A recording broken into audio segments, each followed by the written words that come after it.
Cool. Recording. Hello, my name is Austin. I'm a third year computer science major in the Honors College. I like OOP, obviously. I love doing OOP stuff. I know on the marketing material for this workshop, it says previous Stanford lecturer. So there was rumors going around that maybe some Lansky would be here. No, it's just me. But I did teach OOP to, high schoolers at Stanford last summer. So that's at least something. Before I get started, I want just to kind of get a gauge of what I'm working with here. So, can you raise your hand if you have already taken OOP? Okay. Can you raise your hand if you are in OOP this semester?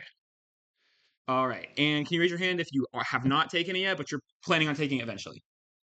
Okay, cool. So that's almost everybody has not finished the class yet, which is good. I kind of want to catch you now while you're still in it. That's the best part. I know OOP is in a weird spot in the computer science department at school right now, just because of all the turnover we've had recently. There's a lot of new professors teaching it. You will also generally, depending on who you take it with, it can be kind of hit or miss. You might get more of a introduction to Java class than really an OOP class, and it might not touch on exactly what you will be asked in job interviews about object-oriented programming. And so that's what I'm going to try to fill in today. I'm not going to be covering like specific COP 3330 things. It's just going to be more of generic object-oriented programming, what you will be asked in programming interviews and whatnot. But I will be doing it in Java, so it's still somewhat applicable to the class. Okay, so to get started, before we touch anything with OOP, we need to know what an object is, right? Because it's in the name. It's object-oriented programming. So in more traditional programming, you have pass by value data types. So you have integers, doubles, characters, booleans, right? These are all things that you touch in Intro to C. They're very, they are what they are. There's only a certain amount of pass by value data types in these programming languages. What do I mean by pass by value? Whenever you pass an integer into a function, it's taking a copy of that number and you can edit it however you want, but it's not going to touch the original number that you passed in. Now, if that doesn't make sense, it'll make sense shortly. But as far as pass by reference variables, that's like passing the actual reference of the object, and you're editing that object directly. So if I were to create an object and pass it through a function and then edit it, I'm changing that everywhere. I'm not just changing a copy of it. And so for pass by reference variables, or data types rather, there's an infinite amount of them, right? Obviously, strings are passed by reference, and strings are objects technically in Java. But as you move past that, you can create your own pass by reference objects, right? So there's an infinite amount. It's just whatever you make, whatever class you want to make, that's what it's going to be, right? So I'm going to go ahead and just code up a quick example of objects, especially if you haven't taken OOP yet and you have no clue what I'm talking about. So we're going to make a file called school.java, right? And we're going to get our class right here.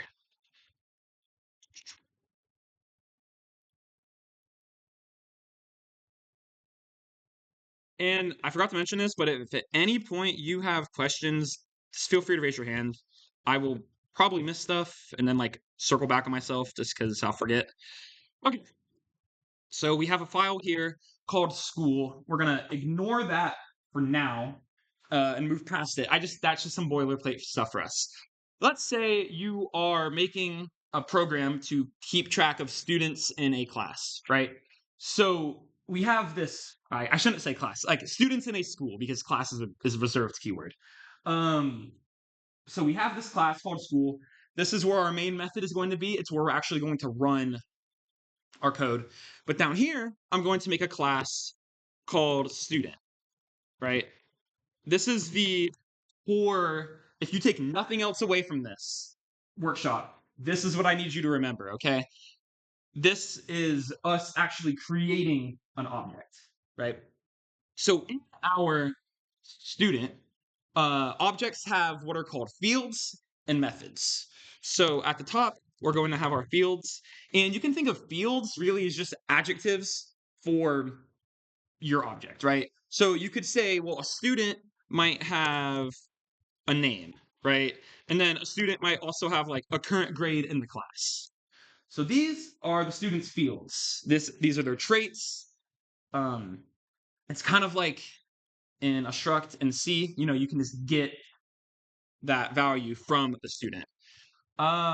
We also have our methods. Now, methods are how I would teach this is like verbs that your object can do. So I don't know, this student can he doesn't really have anything super important. He can eat, I don't know. And then we'll just print the console. I am eating food, right? This is just more of a proof of concept. Okay. So right now, this student is just a diagram for how we're going to build any student we want. Right now, in memory, we don't actually have any students declared. If I run this code, it's not going to do anything. Why is it mad at me? What? Does anybody see it?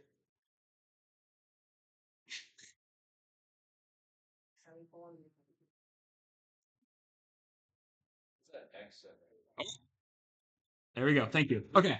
Yeah. So right now in memory, we don't have any objects. We don't have any students made. If I run this main method, it is not going to do anything. To prove that to you, I can come over here, compile school, run school. Okay. Can you see that all right? Do I need to make this bigger? All right, cool. I don't know why it's getting darker. That's so weird. Okay. Anyways, now we're going to come over into our main method right here. And so in the same way that you would declare, int num equals 5, right? Just declaring a static variable type, we're going to do a similar thing to create an object. So we would say the data type is student, because that's what we have it called down here. And then this is just the name of the variable. You can call it whatever you want. Let's like student1, S1 for student1. And so that would just be declaring it, and then it's not assigned to anything. If we actually want to create this object in memory, we'll put an equal sign, just like declaring any other integer or whatever. And you say new student, right? This is going to seem somewhat foreign because you might say, why am I putting method or like parentheses? Why am I putting a method in this variable declaration? And that will come up eventually. I'm not going to cover it right now. It'll be later in the presentation. I have to cover some other things first. But that is our student made, right? So now we have this student1 variable, and we can do whatever we want with it, right? So if we want to say, what is, well, I guess we have to give student1 a name. So we say student1.name equals Bob, right? So now if we go to print out student1.name and compile and run, it'll print out Bob, right? So that is just to say this is this specific object's name. But if I were to go try to just say print out student1, it's just going to print the memory address probably of, yeah, it's just going to print the memory address of where the student is in memory. So this is really what I mean when I say pass by reference, is if I were to pass this student1 variable to a different function or whatever, really what's being passed is this memory address, and this specific student is what's getting changed, edited, whatever. That's a very basic introduction to objects. There's a lot you can do with objects. This is the fundamental part of the entire presentation. So does anybody have any questions before I continue to more advanced stuff? Cool. Okay, so next. So I know a lot of you are in OOP right now. API may have been mentioned, yet it's still kind of early in the semester. I don't know if it has been in some of these classes, but API is the, kind of acronym you will hear in a lot of interviews. It's like the buzzword, if you will. So if you can mention it and mention the things that I'm about to tell you, like what it stands for, that will, like, hiring managers are trained to listen for this kind of stuff, right? So what does it stand for? Abstraction, polymorphism, inheritance, encapsulation. I'm not going to teach it in this order because I don't think it's the correct order to teach it in. This is what it stands for, right? So memorize these words and then memorize the difference between them. I have a friend who recently did an interview and they asked him, what does abstraction mean? And he accidentally gave them the definition for polymorphism. And that just doesn't look good, right? So make sure you know the difference between them. All right, we're going to start with abstraction. So for abstraction, I want to do a little thought experiment. I want everybody to think of a table in your mind's eye, right?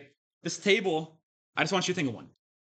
Now, this table can look maybe it looked like this, right? Like a standard 4-leg table. Maybe your table had 6 legs. Maybe your table was a circle. Nobody said that your table had to be a rectangle. It could be a circle if you really wanted it to be. Or it can have these benches attached to it, like you do in lunch in high school, right? Regardless, your table may not look like that. But at the end of the day, you all know what a table is supposed to do. A table is supposed to hold things. So if your boss says, hey, I want you to create a table that holds things, you shouldn't be asking him, well, how many legs does the table have to have? What color should it be? What shape is it? All he cares about is tell me what the table's holding and let it hold things. Right? So if we were to make a class for this table, your first thought would be, well, I want to be as descriptive as possible, but you don't really need to be. Because at the end of the day, if you're not using the number of legs or the color of the table, that's a waste of time. And then when somebody else is trying to read your code, it's bloated and it's useless, right? Now, if your boss is like, I need you to make a table and tell me what it's holding, then that you would obviously include the color, right? But that leads me to the first main definition of abstraction. It's creating abstract versions of complex objects to focus on specific functionality. Because really, if you were to go make anything, you could implement a million things, but you need to implement specifically what you're being asked to save your time, to save the client's time, and to make it easier for yourself to read your code in the future. Right? So this is a little more of an advanced, maybe applicable topic. What could a bank account class look like? Maybe you want the name of the user, the username, password, email, and the total balance. But maybe you're thinking to yourself, well, if I really want to make the next great bank account app look, I could add all of this too. I could add all of these different integrations and extra stuff. But at the end of the day, if you only need the name, the password, and the total balance, then even worrying about all of this is a complete waste of your time, right? It's specific to our needs. Not what does a bank account look like? What does our bank account look like? What does our version of it look like? Okay. Um, my next example of abstraction, there's depending on where you look, there's 2 definitions, right? So creating abstract versions of complex objects. But my other one is more along the lines of this. This is an Amazon Basics phone charger. It goes into your wall, and then you plug your cord into it. Does anybody know how this works? If I were to tell you to build one, could you? No, right? Because we don't really care. All we care about is that it charges our phone. We don't care how it works. We don't care what's inside of it, any of that, because we don't have to know. If we had to know everything about how everything worked as humans, we would not be where we are today, right? We have specific people to work on stuff like this. So I don't even know how it works, but that's not the point. It's hiding the functionality that the clients do not need. The people at Amazon aren't writing dissertations about how their chargers work, and you're not reading them, because all you care about is the fact that it charges your phone. So if you are to, let's say, import a library, right, from java.utils.star, whatever, and you just take all of the Java utils in, you can go read that documentation if you want to, but if you are just trying to make an array list, you can just create an array list. You don't necessarily have to know how Java is making their array list, right? They did that for you. They're hiding the more difficult, more nuanced, the useless information. They're giving you access to the methods and the fields that you need access to use. Right? That is my very good overview. I'd say brief overview of abstraction. Any questions before I move on? Cool. All right. Encapsulation. So I'm started with the A. Now I'm all the way at the end of pi with the E. Okay. Encapsulation. Right. This is something I don't remember. Is public and private gone over in Intro to C? Like everybody knows public and private access? No? Okay, cool. Gone over it. That's why we're here. Let's go. Okay, so um public is a keyword that you put before variables and before methods that all files have to have access to, right? Private is a keyword that you put before everything else. That is your industry standard. You put private before everything else. Really, what it means is you want to put private before word or variables or methods that you don't want other people to be able to directly access, and that could be for a variety of reasons. You may have a helper method inside of one of your classes that nobody else needs access to, and it's just to make your algorithm work faster. You need it to solve the problem, but it's just an intermediary step in the overall thing, and the client doesn't need access to it. Another reason you might have a private modifier before a word is you don't want them to be able to change it in a specific way, or you want to control the flow of information.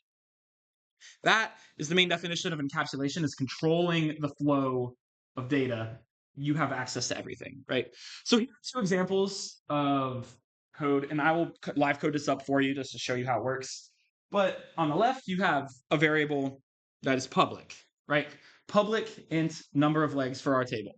This means that anybody, any file, anywhere can access that number and change it.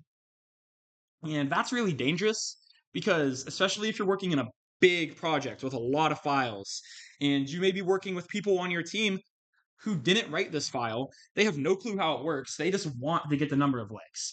They might accidentally change it, and then they have no clue what's wrong because they didn't write the file. You have to go trace back to it.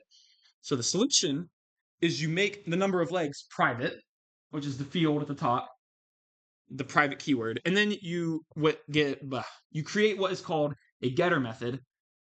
Get number of legs. It returns the number of legs, and it's public, so anybody can access it. Now, at first glance, this may seem kind of redundant, right? I'll get to you in 1 second. This may seem kind of redundant just because it's doing the same thing, right? If you're getting the number of legs publicly, why not just make the variable public? Well, this is kind of twofold. One, public means that you can read the data, but it also means that you can change the data. So if number of legs was public, somebody could come in and change it. Meanwhile, it being private and having this getter method means nobody's allowed to change it. It's read only, right? You can only get the data. The second point, which is a lot more useful, is you are controlling the flow of data. Rather than somebody directly accessing the number of legs, maybe you want to do something else in this method. I didn't put anything here, but you can put other lines of code into this method. Maybe you're keeping track of a different piece of data or a different statistic. Maybe you want to keep track of the amount of times somebody asked for the number of legs. You can have a different counter and be like, counter of times somebody asked for the number of legs plus 1, right?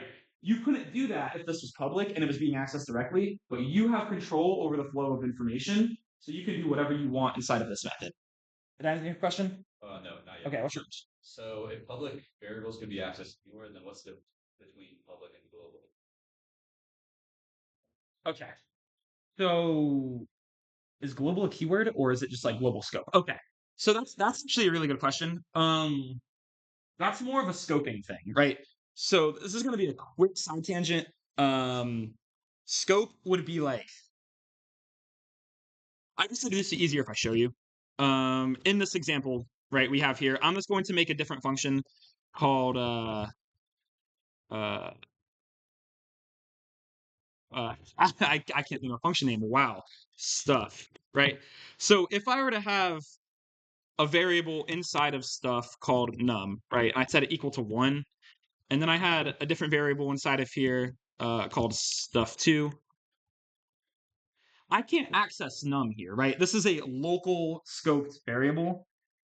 You can't access num from stuff2, right? If I were to try to say num equals 5 or whatever, it's going to give me an error. Yeah. If num was public, would you be able to access num from stuff too, or is it still only local to stuff? That's a great question. You can't put access keywords inside of functions, right? So it's all going to come together at the end, but these are really good questions, right? If I tried to say public right here, it's going to be really mad at me. But to answer your question about global scoping specifically, if I were to say int num equals 5 up here, and I got rid of this, now num is in. You subtracted. Oh, thank you. Yeah. Now num is in the global space, which basically means it's not in any function. It's at the root of the file. So now num can be accessed in any of these methods. Meanwhile, if I declare it inside of a function, it has to stay there. Yeah. So it just kind of depends on where you declare it. And then access modifiers, so public, private. I'm not going to cover it. There's also protected and no. Like technically, if you could put public here, you can put private here, you can put protected. So could you access it from the student class? Yes. Yeah. Okay. Yes, you could. Right. If I put private here, it can't be accessed by anything outside of this school. Yeah. It'll make more sense. Like these are kind of they're kind of what's the word? Intertwined with each other, so it's kind of hard to separate like school from student in your mind. But if it was two completely separate files from each other, you put the private keyword there, no other class can access it. But the public, every class can access it. And then I'm not going to go over it right now, but there's protected and there's no access modifier. Like if I were to just remove that, those are in between. It's kind of nuanced to like know exactly how they access. That's something I would just look up on your own if you're interested about it. Yeah. Is my laptop plugged in? No, it's not. But we got 30%. We're chilling right now. So either class is public, can I access it from another thing? Yes. So right now these classes are in the same file, so it's a little, again, intertwined. But because you can have multiple classes in the same file, you can only have one public class, which is the name of your Java file. This is like also Java specific. But if you were operating in like TypeScript or C#, which are other object-oriented languages, if I were to make a completely separate file over here, then if it's public, I could say, okay, create a school, access its number of, or its num or whatever. But if it's private and I created a school in a different file, I could not access its number. That's the main point. Call stuff in the class in another file. Yeah, so you can put access modifiers before fields, but you can also put them before methods, right? Does that answer your question? Okay. Anyone else? Okay. So yeah, an encapsulation, this is the correct industry way that you want to be letting people access your variables. This was it protects the information. No, you're good. For TypeScript, I know that there's an export keyword. Uh-huh. What kind of relation does that have in kind of the regards of? Great question for somebody who knows TypeScript. Ask Lineker, he will talk your ear off about that. TypeScript exam on Thursday. It's just kind of the way it goes. Getters and setters let you directly control the flow of data. You want to be in control of everything. You don't want your clients or your teammates to be in control of your data because they will find a way to mess it up no matter what, right? So we can do a little live.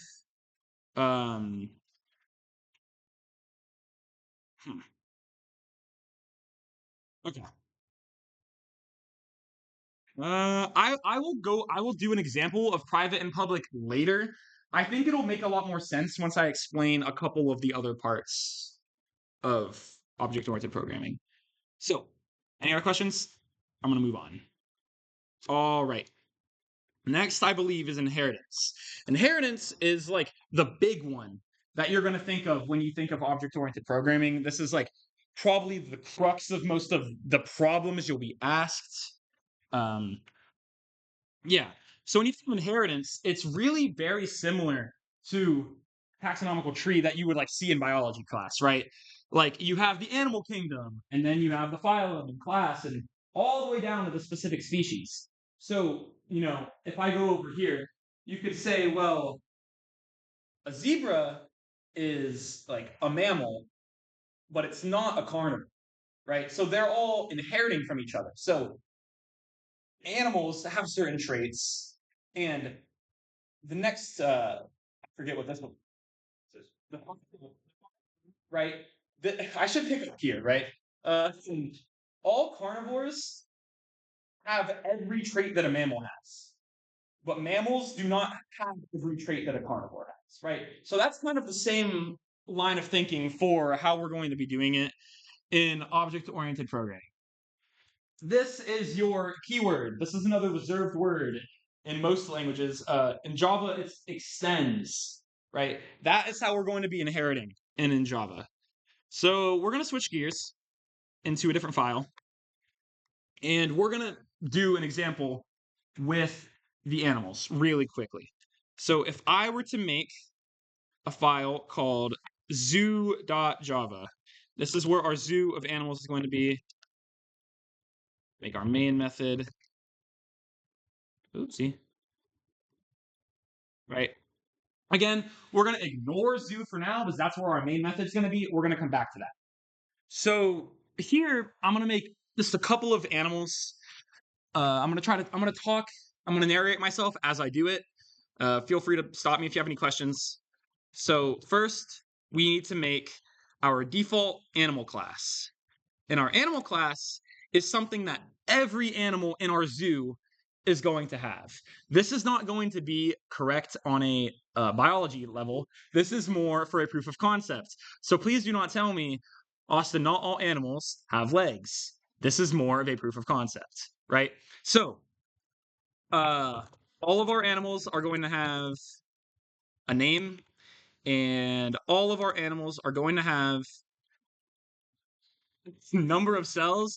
That's a good one, but I only need one field for now, right? So we have our name, which is our field, and then we're just gonna have a method. Say hi. Get name would be good. I see you're listening, right? And I had something to print to the console, so we're just gonna say hi, and he's gonna say hi, right? Now, so every animal in our zoo has a name, and they can say hi. Next, we're going to have, I don't know, a specific animal in our zoo. So we can do, I don't know, a lion, right? Now, we're going to have our lion say, we want it to inherit everything from the animal class. So lion is going to extend animal. Oopsie. Animal. Is it mad at me? Thank you. Okay. So you're paying attention. That's actually a test. It was all a test. So in our line extends animal class, we're going to do specific things that lions do. So we can say void roar, right? And then it's going to say,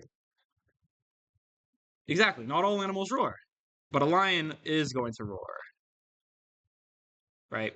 So he's going to roar. And we can make one more animal, fish. And our fish is going to do the same thing, but he's going to go blub blub, right? And so blub blub blub, right? So we have our animal class, we have our lion class, and we have our fish class. Yes, that's correct. Thank you. I now finally get it how like these professors feel when they're getting corrected because they miss a semicolon all the time. All right. So we have our animal, we have our lion, and we have our fish. This is a very important part of object-oriented programming. We are going to actually create these objects and I'm going to show you the difference between how they work, right? So let's declare a lion called lion1, Leo. Okay, yeah, sure, we can do Leo. New lion, right? Then we can have a fish called Nemo. Yep, equals new fish, right? So we can say Leo, since he's a lion, we know he can roar. And since Nemo's a fish, we know he can go blub blub, right? And just to make sure we are doing it correctly, we'll compile this file and print this file, right? So Leo went roar and Nemo went blub blub blub. But also, they are extending animal. Now, this extends keyword, as long as they have access to it, is equivalent to taking this and copy pasting it and putting it here. So all of these lions and fish also have access to say hi, right? So even though there is no say hi method inside of lion right here, since it's extending animal, it gets access to this method and this field, and it's not going to give me an error when I say have Leo say hi. And if I run it, he can say hi. Yes. Extend it so I want to access that private method. Let's find out. Private. The answer is no. Yeah. Right? Private is for that specific class. You made an animal object. Then it can say that. Suss that. Animal was new lion. See, and these are the kinds of things that you're gonna want to like just test on your own. You made a. You wanted me to make an animal object, yeah. Well, I guess I'll do that later. New animal. Anim dot say hi. Right? So it's not wait, what? I'm confused. This shouldn't be happening, but private access in animal. Yeah, so there's your answer. It can only be used inside of it, right? So this is not doing good for my credibility, but I'm glad you're asking these questions because these are probably questions that other people are having, right? And it's been a while since I've messed with specific protection levels. Still on TV? Oh, Roll. So this kind of goes back to what I was saying earlier, where there's a difference between public, private, protected, and then the secret fourth element, plasma they don't actually tell you about in science class. No, it's the secret fourth access level. No access level. There's no keyword here. So I should just look up the specific implementation. Well, obviously, there's no error. So if you have no access word here, you have access to it in this file.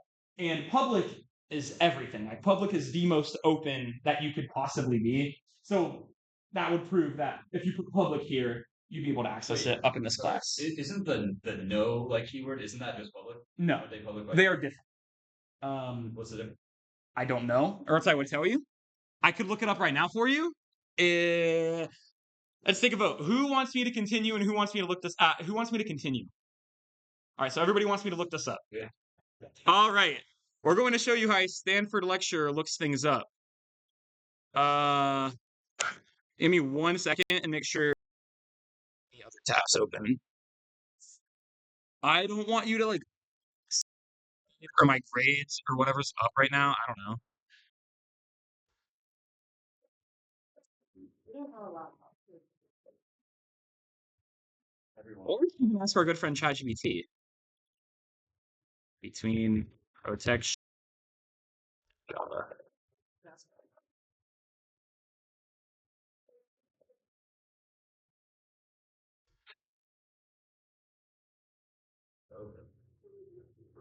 All right, Java documents, my beloved. Are we back?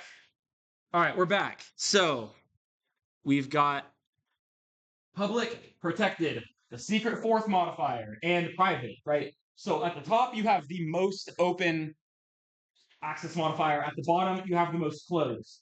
So we can go through this together. Private, as we just proved in our little test, you can only access in the class that you're in, right? So we couldn't access the say hi method in any other class. No modifier is one step above that in the same package, right? In the same package, that I'm not really that's kind of out of the scope of our lecture, but Okay. the two classes being in the same file, they are in the same package. Okay. Right. I see. No modifier. Yeah. It doesn't. Yeah. And then protected means that subclasses can see it. So like if you inherit from. Okay. And then public, the whole world can see it, right? Yeah. Thank you for looking up. All right. Back to the regularly scheduled program. I forgot what I was doing. I was proving.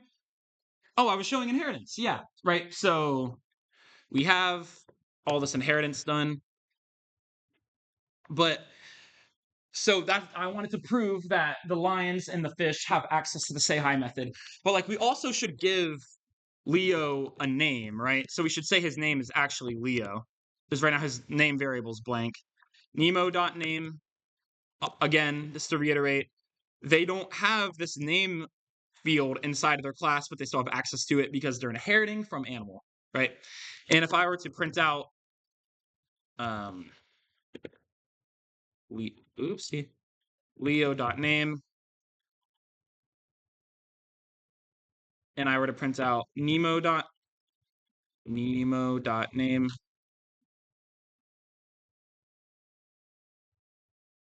and then you have like a couple of the professors who don't with underlining, so they ever. Yeah.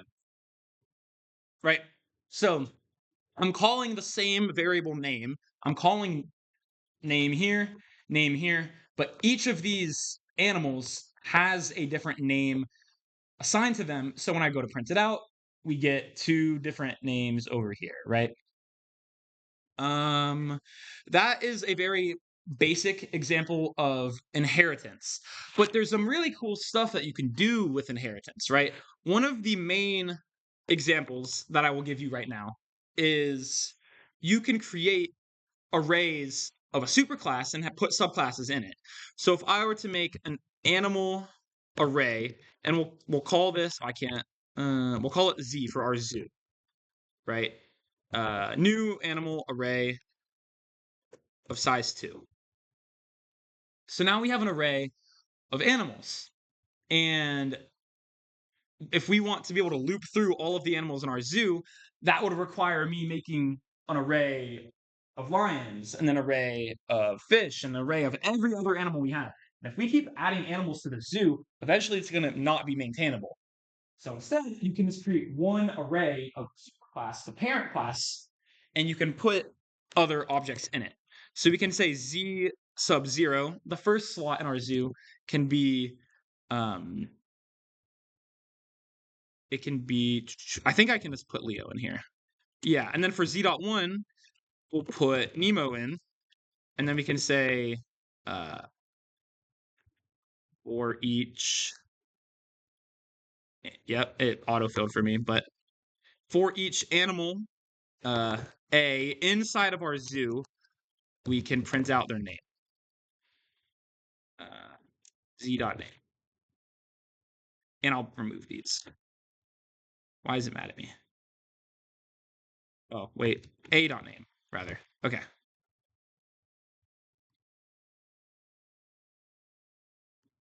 Right. So it loops through all of the animals in our zoo and prints out their name.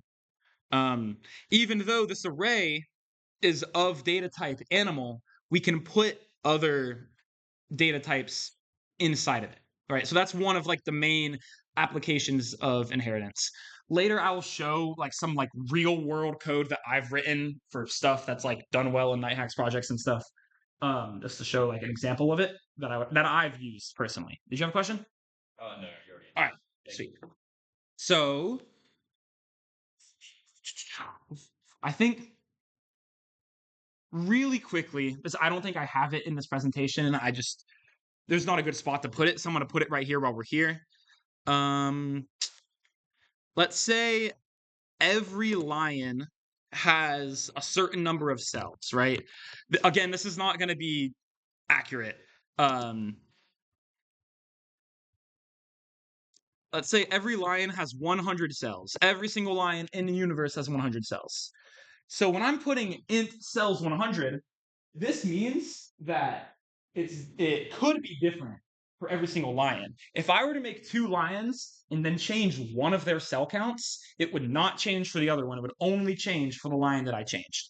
So there's a way for us to get around this, and it's the static keyword.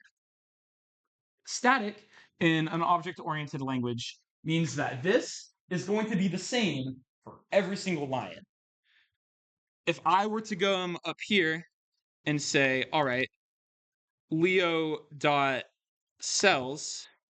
equals, it's going to be mad at me, right? The static field lines.cell should be accessed in a static way. Because if I change it here, it's going to change it for every single line, right? Static and final are different slightly, right? Final is a good point. I was actually just about to get to that.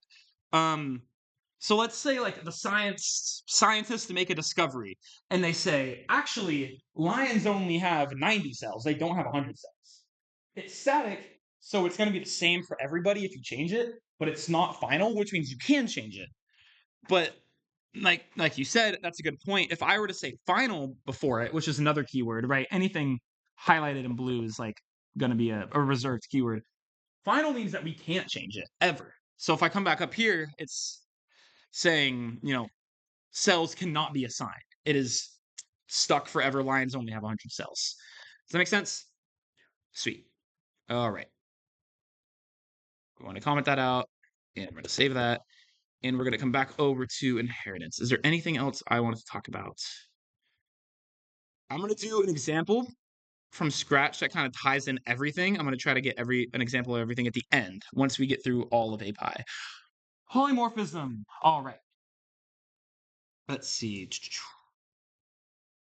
Polymorphism has a couple of forms. The first form, or I guess there's 2 forms: overloading and overriding.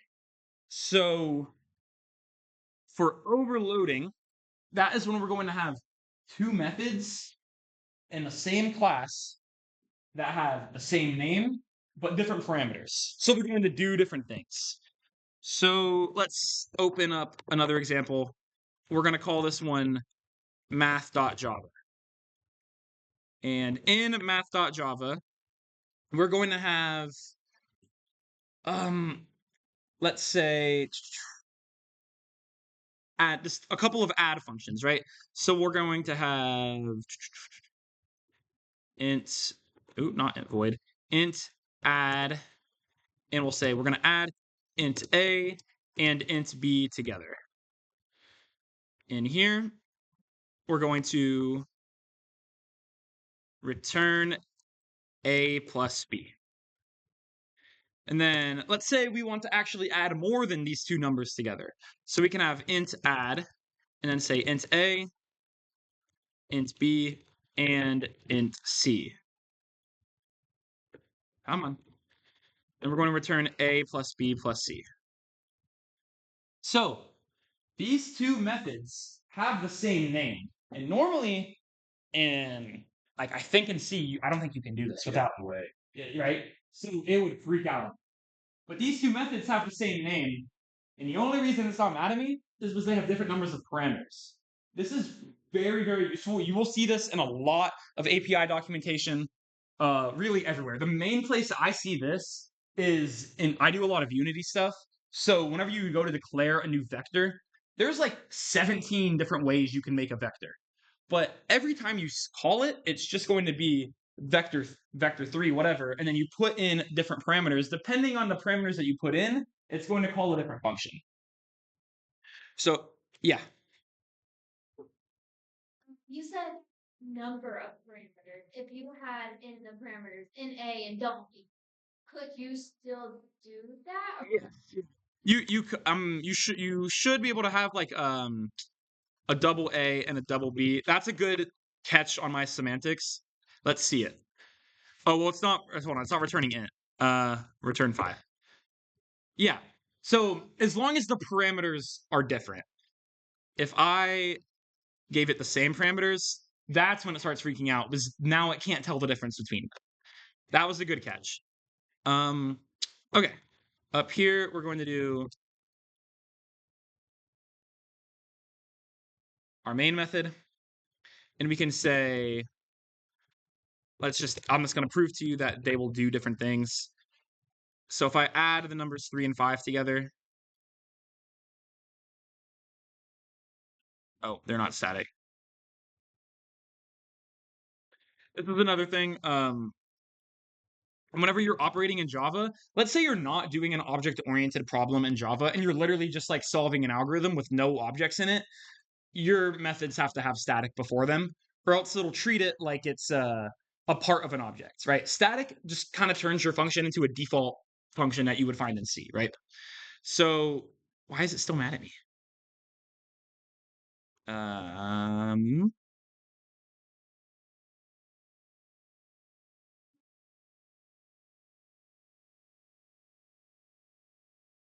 What?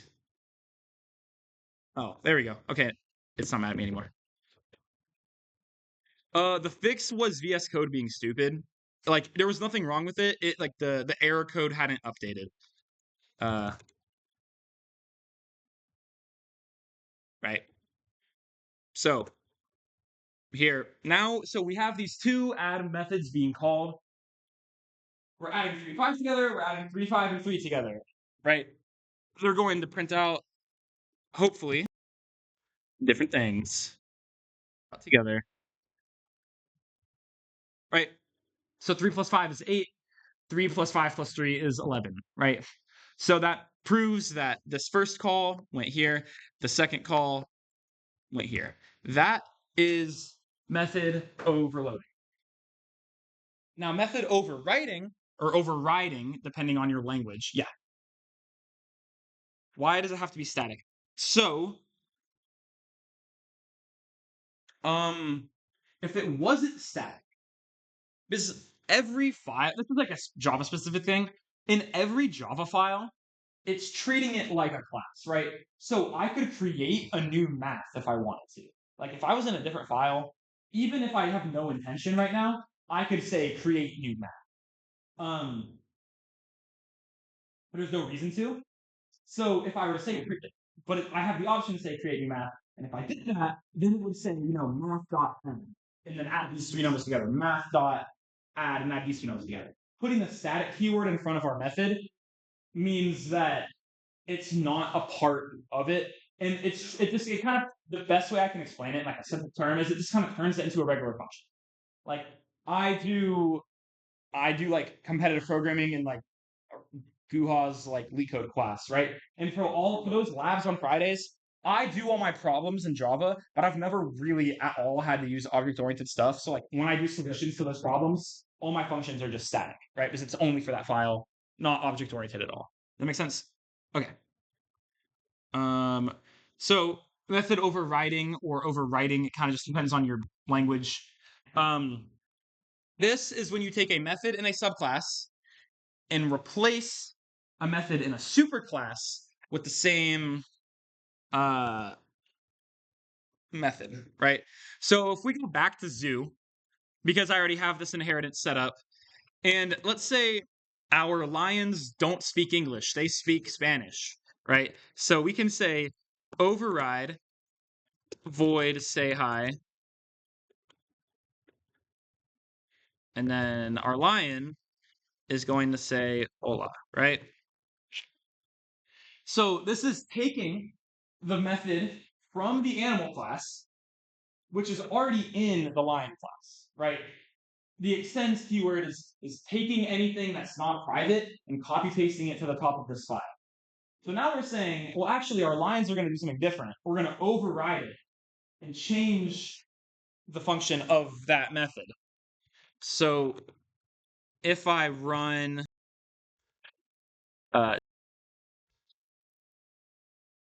and I say Java Zoo. I never called say hi. I need to do that. He should start speaking in Spanish. See? Right here. Right here. Leo said hola, right? So in the animal class, again, we had it say hi, but lion, we called the override, oh my god, what are these called? I don't remember what it's called. It's a keyword, but putting at and then does anybody in here know what it's called? I will not be embarrassed. I cannot for the life of me remember what it's called. Oh, yeah, I think you're right. Yeah, that sounds right. Yeah. So putting the override decorator here, right, says, okay, we're not going to be able to say hi. We're going to say hola instead. If we get rid of override, I think it's not going to do it. I'm not really sure. Let's see what happens. Still did it. It might just be built in. I don't know. I was taught to always put it there to get rid of errors. But that's something I'm going to look into on my own time. Okay. Anyone have any questions about polymorphism? All right, we are done with API. Yippee! So I'm going to code, I guess, something from. How are we doing on time? 7. I know it said 7:30. If I create something to tie all of that together, we will go over 7:30. If I don't, and I just finish the presentation, we'll probably finish right before 7:30. Is it cool? Is that cool with everybody? You guys want to see me make something? Oh yeah, sure. All right, I'm going to make something a little more like realistic for coding. What do I want to do though? That's the question. No, I'm kidding. I have it planned. All right, are you good? Wait, All right. yeah, we're good. I'm good. Okay. All right. And this is also something that I haven't covered yet. School. Okay. We're going to make a new file called game.java. Like I said, a lot of my examples are game design related just because I've done a lot of game design stuff recently. In game.java, like always, we're going to have our static void main string args, our main method, and we're going to leave the game for now, right? So what I'm going to focus on, obviously, there's a lot of things that go into a game. What I'm going to focus on is just like some basic abilities that a player might do in a game, right? So we have ability, or class rather, ability, and then we can say, I don't know, fireball extends ability, and ice beam extends ability, right? I guess our player is a wizard. In our ability class, we'll do, I don't know, every ability has to do some sort of damage. I guess at least all of these do, right? So ability will have damage. And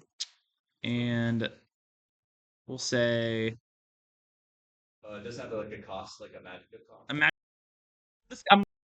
Oh, you didn't tell you. You didn't tell me too. Hey, I heard that. Oh, true. The reason I didn't plug it in is because of how long or how far away I am from an outlet. Oh, wait, there's one.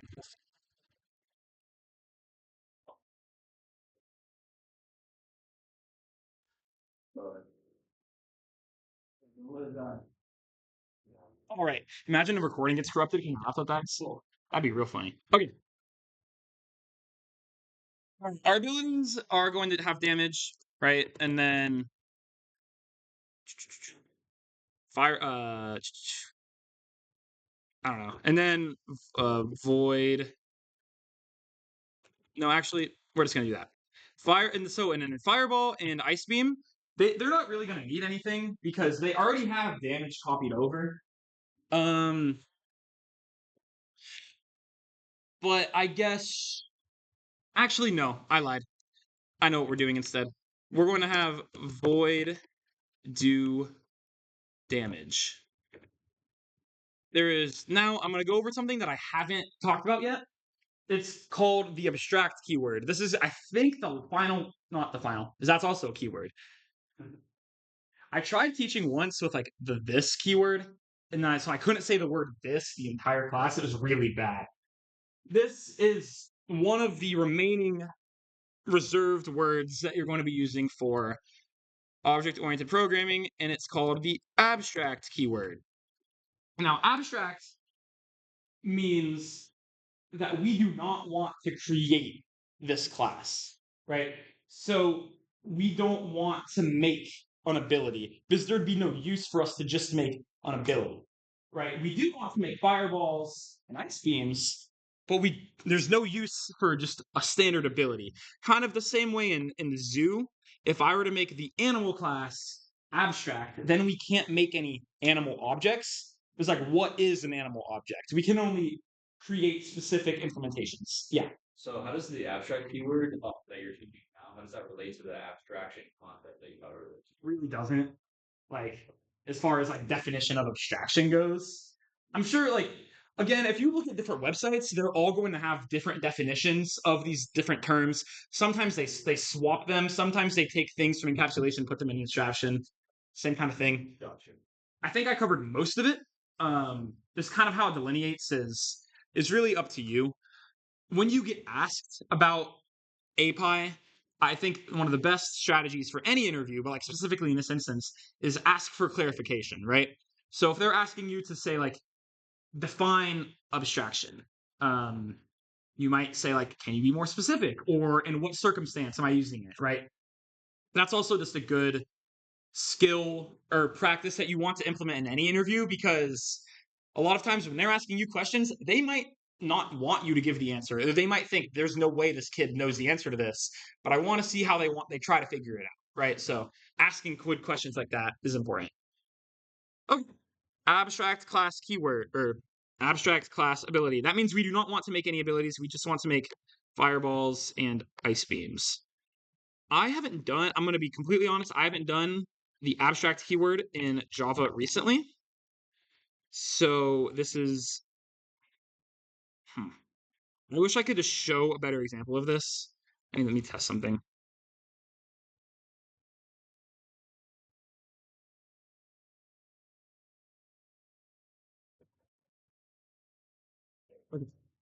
Right. Cannot instantiate the type ability. The reason we cannot instantiate it is because it's abstract, right? That protects us from making an ability that does nothing or has no damage in it. Okay. Can I not? Oh, wait. I see. Right? So this is the other use of the abstract keyword. It's all coming back to if you put abstract in front of a method inside of your abstract class, what does that do? That means that every class that inherits from your class, so fireball, ice beam here, any method that has abstract in front of it, these classes are forced to implement. That's why they both have a red line underneath them. And if I check this error, the type fireball must implement the inherited abstract method. Okay, so what does this mean? It means that when we make our ability, we know that every ability, we want it to do damage. But how it does damage, that's up to the specific ability, right? Because, like, I don't know, maybe for fireball, for do damage, it just like does straight damage, right? So you would return damage. Oh, I need it to be int. Ooh, I need this to be int too.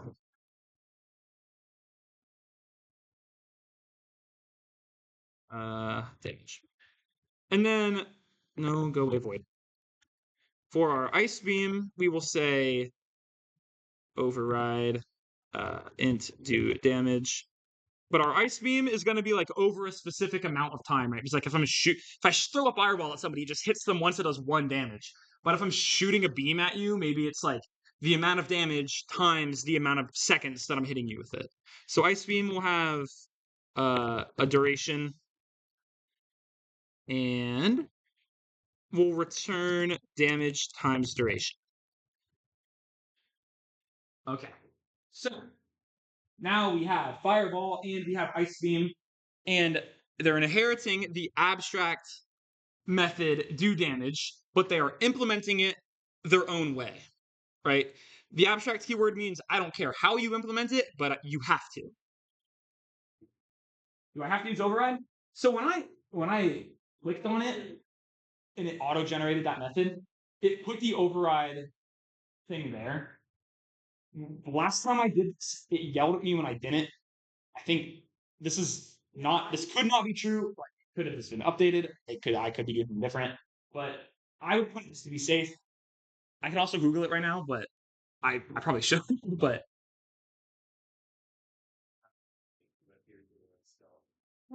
right, yeah.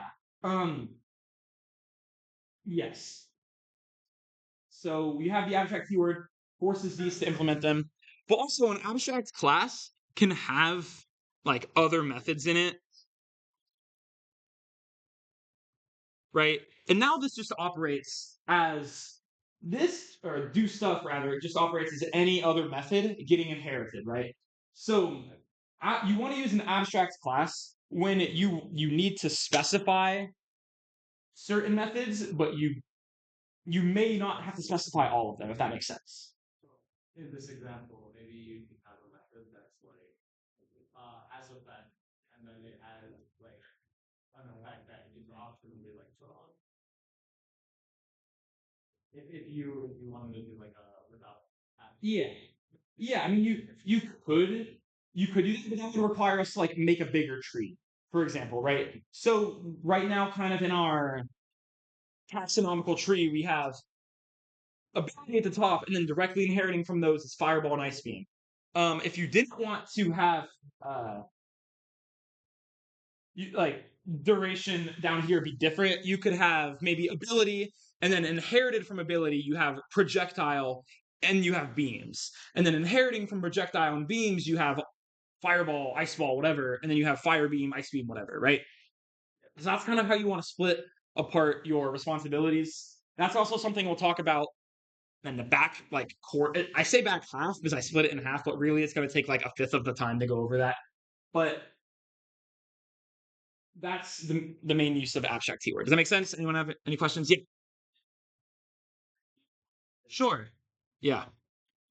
the do damage, you're not passing in any parameters, but you are multiplying duration of that. Like a legal thing to do. Because damage is inherited from ability. Yes. Well, I see what your question is. Yeah. That's just something about Java specifically. When you declare a field, every data type every data type has a default value, right? So whenever you declare an integer as a field and you don't assign it a value, it defaults to 0. So right now, this is just doing return 0 times 0 because I didn't assign duration and I didn't assign damage anywhere, right? That's a good point. I think in this example, I may have led you astray because really the damage for Fireball should be static, right? Every Fireball isn't going to have a different amount of damage. We just have this one ability doing a certain amount of damage. So you can say, static int damage. Now this is where it gets tricky because I don't know if Java can do this. Damage equals 5. See, it's not going to like me. Okay. Because when I do game design stuff in C#, it's done a little differently. So we'll say ignore static for now. Or actually no. This actually is going to work perfectly because I need to teach something else. So funny how that works, right? You can see in Zoo when I was creating these animals, right? This kind of goes back to one of the things I said at the very beginning, how we have. I feel like I'm neglecting all the people on this side. I'm like, go to point at this board, but like, it's so far away. I'm sorry. We have these parentheses, right? New animal parentheses, new fish parentheses. This goes back to what I was talking about earlier. Now we can actually explain it. We have the tools to explain what these functions are doing inside of our variable declarations. we're going to go back over to game.java. And inside of Fireball, we're going to have a new method called Fireball, right? Now, what's special about Fireball, and you can see that it's a different color, or it's actually, no, it's not a different color. I lied to you. It's the same name as the class. So when you have a method that is the same name as the name of a class, that is called a constructor. Constructors are very important in object-oriented languages. Constructors are actually how you build them. If you don't have any constructors in your method, or rather in your class, it's by default you expected that you would have an empty one, right? So that's why in Zoo I didn't put a constructor inside of Lion, and the default one that exists is this empty one right here, right? There's no parameters inside of it. If I were to go back to game, and well, when we make a Fireball, we need to assign what its damage is. So we'll say int d, and damage is equal to d. Right? So that should work. So now, when we go to declare up here in our main method, Fireball f equals new Fireball 5. Now we're saying that when we declare the Fireball, we pass in 5. 5 is equal to d. So now we're setting the Fireball's damage equal to d. What's that? Do constructors never have return types? No, they do not. They never. It's you just add. It's kind of like export. Does that answer your export question? Yeah. Okay, cool. Yeah. So, this is kind of more applicable to the zoo example if I were to go further. But let's say you can have, yeah, I'm gonna switch gears because I think it'll make more sense if I do it over here. When we do, let's say fish has an age, right? When we declare this fish, I want to make sure nobody gets lost. I'm switching over because having multiple ways to declare a fish makes a little more sense to having multiple ways to declare a Fireball. That's not going to change. When we declare our fish, we can say, okay, let's have an empty one. So we just declare a fish with nothing. We can also say, let's have a fish with an age in it. And we'll say age equals A. We can also do a fish with A and with with a name, right? So now we have age equals A, name equals N. Oopsie. Right? So our fish class now has 3 different methods, or not methods, rather. Well, there are methods, but constructors. We have the empty constructor. We have a constructor that only takes an int and it assigns the fish's name. And then we have a third constructor down here that takes an int for the age, or rather, I meant to say age, and then it takes its age and its name. So up here, when we declare a new fish, we could say, well, the fish is 5 years old and his name is Nemo. So now when we declare the fish, its fields are already filled out. Earlier, when I created these animals, you can see that I had to assign the name right here, right? I had to say Leo.name is equal to Leo because I never told Java what his name was. But with these constructors, you don't have to do this. I can get rid of this line of code saying Nemo.name is equal to Nemo because I did this up here, right? So I couldn't teach you what constructors were until we knew what polymorphism was, because polymorphism, right? We have 3 different methods here, all named fish. They take different parameters in, and they create the fish in different ways. Does that make sense to everybody? Sweet. Yeah. All right. Well, back to game. And, right, so we declared our Fireball. We need to declare the Ice Beam. We'll say int d and int length.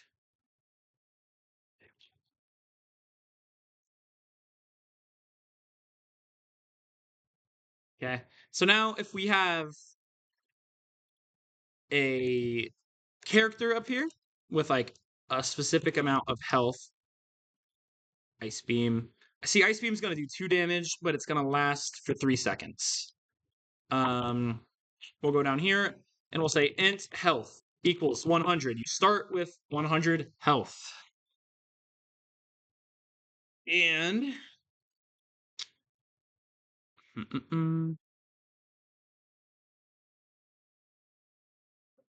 we'll say health minus equals. Well, not equal 0. I mean, yeah, he was just like continually taking damage, but I just want to show you like getting hit by a fireball one time, right? You do damage. Right. So finally, we're going to compile game.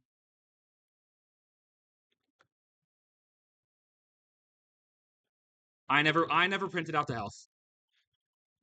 That's why I did that. We'll print out the health beforehand too.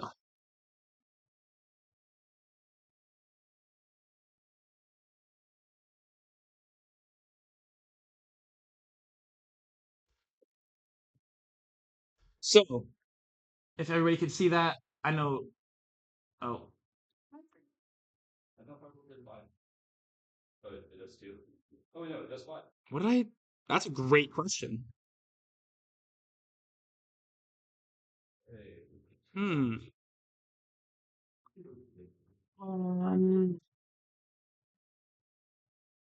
It's a good question. So this is how I would debug this. I would say, okay, let's go to Fireball, and it'll say, let's print out the damage of it.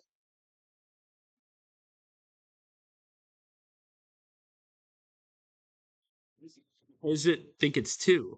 If I passed in 5. Is it because we override the ability damage when we set Ice Beam to 2? No, it wouldn't be doing that. I think this is I was really trying to show off inheritance, but the better way to do this is going to be,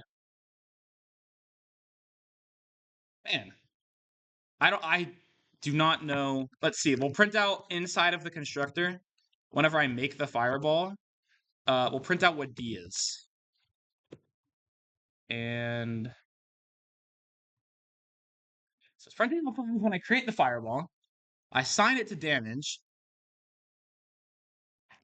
I figured it out. It's because up here the ability damage is equal to is static, right? So that means that every ability is going to have the same damage. That is a mistake that I did not mean to make earlier. Oops, I'm gonna pull my computer off the table. Now that so what was happening is we declared the fireball, we set the ability damage equal to 5, and then we declared Ice Beam, and we set the ability damage equal to 2. It overrid the 5, got rid of it. Now it should do 5 damage. There we go. All right. That was a good catch, because I don't want to be spreading misinformation. I think that is about everything that I wanted to cover with API. I have another acronym that's going to be way shorter to go after that. Does anybody have any questions about anything I've done so far? I know I may have not been the most clear, but I came up with this game thing from scratch. But okay. We're going to move on to some other more interviewee type stuff. Right. So this is a new acronym. This is SOLID. You may hear your professors talk about the solid principles of computer science, right? These are mainly OOP things related, but it's just a general way to keep our code clean. So in some of your classes, you may hear about like dry, don't repeat yourself, right? That's like a general programming thing to keep your code clean and maintainable. Solid is another thing like that. It stands for single responsibility, open close principle, Liskov substitution principle, interface segregation, dependency inversion. I know you want to write them all down, but I will have it pulled up again. I'm gonna try to get through these a little quicker because I'm hungry. And I don't know if my computer has the storage to record a 2-hour video. Can we move on? Yes. Okay, cool. Single responsibility principle. Single responsibility principle states that every class should only have one purpose. When you are making a program and it's made up of a whole bunch of classes, you want to keep your code clean and able to read. So your class called do stuff should only do stuff. And your class called do things really should only be doing things. Right? If your do stuff method is doing stuff and things, then it just gets really confusing because if somebody else who doesn't know your code base tries to look at it, they have no clue where to look, right? You want it to be self-documented and easy to maintain. Here's an example for the real world, right?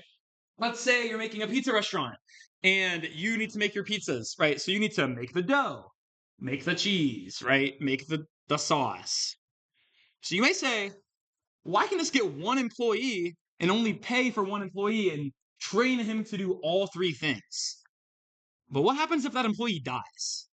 Then you need to get a new employee and train your new employee on how to do all three things. This is kind of the same thing if you were to put it into a computer science perspective. If you have all of your functionality happen in one class, and then that class for whatever reason breaks, or you need to change it, now you need to completely redo everything, right? So the better way to do it is have 3 guys and train them each how to do an individual thing. That way, if my cheese guy dies, I can get a new person and only teach him how to make cheese. It's way easier in the long run if I have to change something. This also kind of comes into account. What if we have to change the kind of cheese that we're using? Well, then we'd have to go into this big file really to just change the cheese. But now, if I am changing the cheese, I only have to talk to one employee. I don't have to talk to all of them. Right. And so that'd be way easier for him to be able to change it. In a code base, you're touching less things. The less things you touch, the less mistakes you'll make. This is very similar to the open-closed principle. Open-closed principle, that's embarrassing. That should say open-closed right there.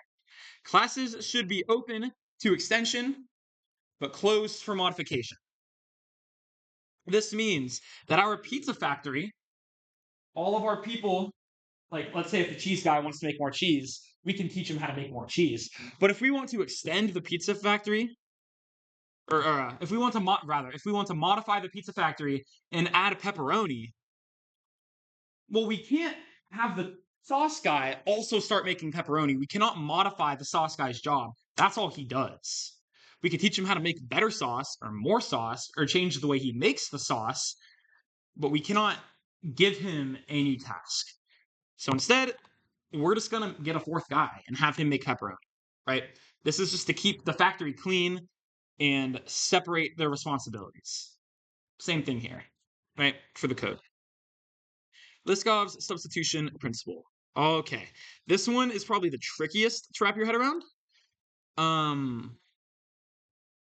But this is gonna kind of a lot. So objects of a superclass should be able to be replaced with objects of a subclass without affecting the program. Further, objects of a subclass should be able to access all of the methods and properties of the superclass. Okay? So what does this look like on an example? Let's say, I don't really want to live code this, so I'm gonna write it down here. I had a whiteboard pulled up. Let's say we have a bird class, right? Because I've already coded everything, so I don't want to keep reiterating the same things. I just want to spread new information. Let's say we have a bird class, and then we have like eagle, and then we have penguin. And in our bird class, let's say we have a method called fly, right? So inside of bird, we have fly, and then eagle and penguin are going to inherit from it. That means eagle and penguin both have the fly method. But what we know about penguins is they can't fly. So this is kind of a problem, right? because we can't replace or we can't like treat penguin as a bird, if that makes sense. If we take the fly method, override it, and say penguins cannot fly, right? That's violating the Liskov substitution principle. So instead, an alternative to something like this is to say, okay, let's have bird and let's separate into flightless. It's lagging really bad. I don't know why.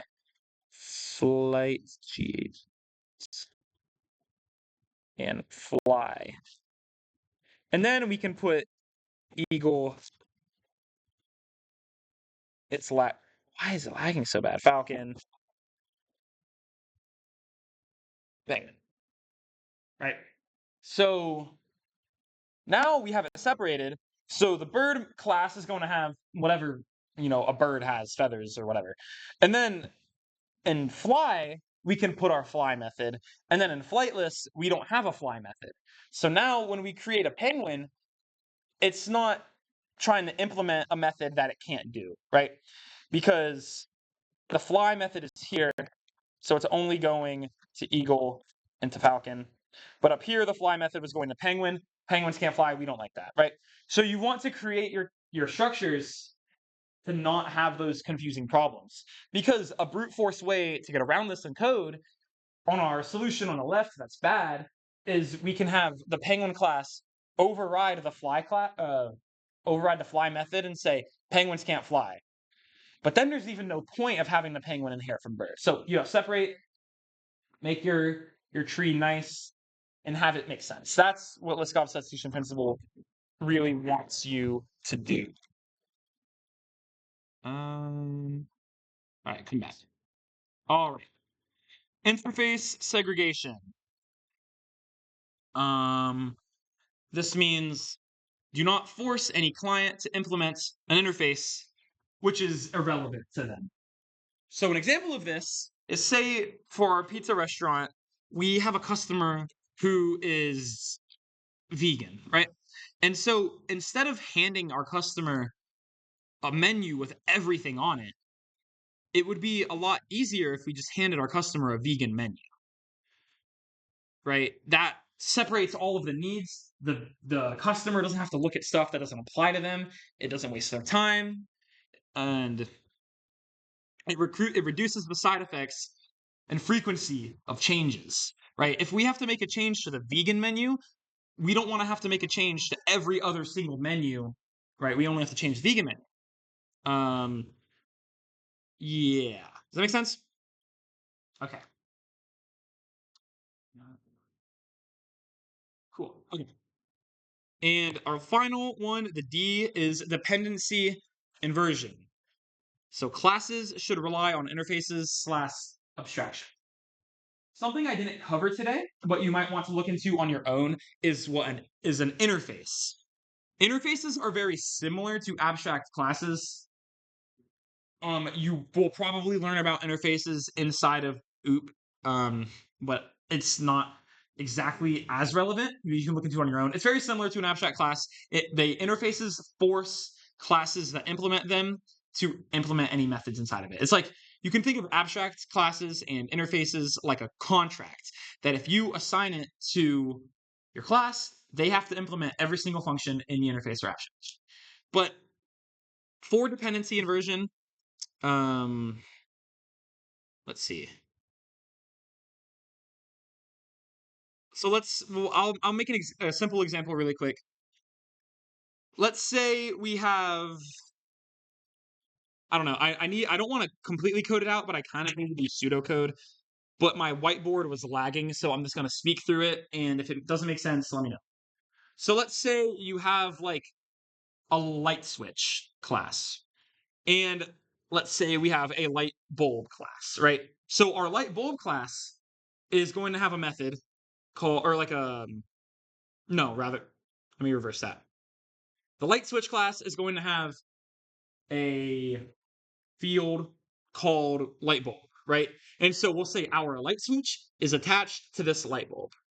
I'll code this out. It'll make it'll make way more sense if I do it in pseudocode. Actually, we're gonna draw it. That would take too much time, and we've already hit 7:30. So we have switch, our class called switch, as a field called light switch. Or no, not light switch, light bulb, rather. And inside of light bulb, that is the light bulb that's attached to the switch. Right? So if we were to have a method called turn on, right, it's going to turn on our light. But the problem with this is, what if we start adding more things that we want to use our switch with? Let's say we want to turn on the TV or the fan. Under the current structure, we would have to make new classes. We'd have to make a new class called light switch, TV switch, fan switch. But if all they're doing is turning it on and they're doing the same thing, that's a big waste, right? So instead of light bulb being the field inside switch, what I would do here is, let's say we have an object called switchable, right? So now switchable can be an abstract class that we make over here that, light inherits from and TV inherits from. Now we only need to have one switch class, and this switch class can turn any object that implements the switchable abstract class on, right? So now you don't have to make a million different types of switches. That makes sense? So the reason it's called interface, or I said the reason classes should rely on interfaces / abstractions, this could be very similar. If you were to make an interface called switchable and you said implemented turn on, it'll be the same thing, right? Inherit, I'm just drawing it out as a tree for it to make more sense. Yeah, that is the dependency inversion principle. Okay, so that is all I have on my slide deck. Before I wrap up, is there anybody have any questions? Yes. Class and you recall another class in that class. Does that make sense or not? Because let's say it's a divide, but also multiply. Mhm. So I divided this stuff by another class that's multiplied also directly in other classes. Does that make sense, or does everything in main then divide and multiply in main? I'm not sure I understand your example exactly. It's, Just Yeah. you call a class in another class. yeah. What do you mean call? Like create? Create like call it class in another class. Maybe not the sense. You mean like yeah.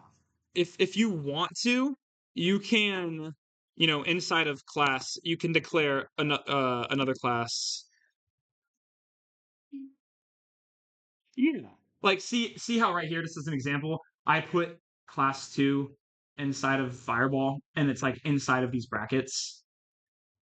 Yeah, so you can, and for a lot of what you want to do, it's not going to matter all that much.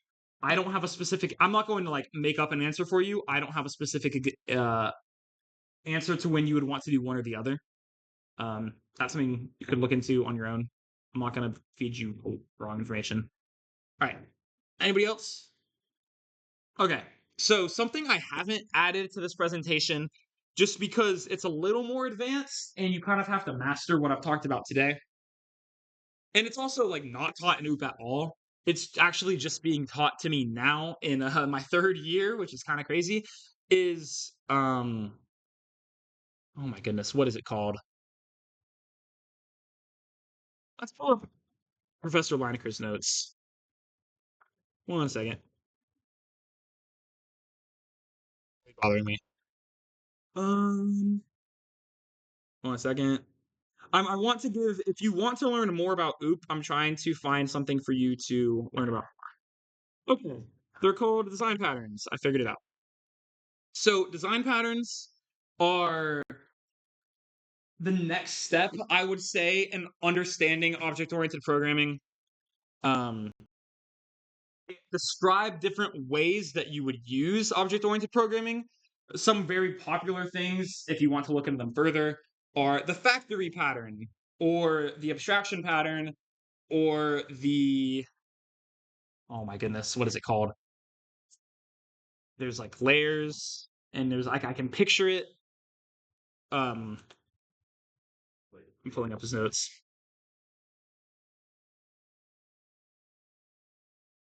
One second. Right, factory, we have abstraction, and we have decorator. That's what I meant to say. So that's just to say, if you want to look more into object-oriented programming, you can look into design patterns, behavioral patterns. That's the more advanced stuff. Other than that, I'm done. If you have any questions, I'll stick around until everybody leaves. But I hope you enjoyed. I hope that made sense. Sorry if parts of it weren't clear, but thank you.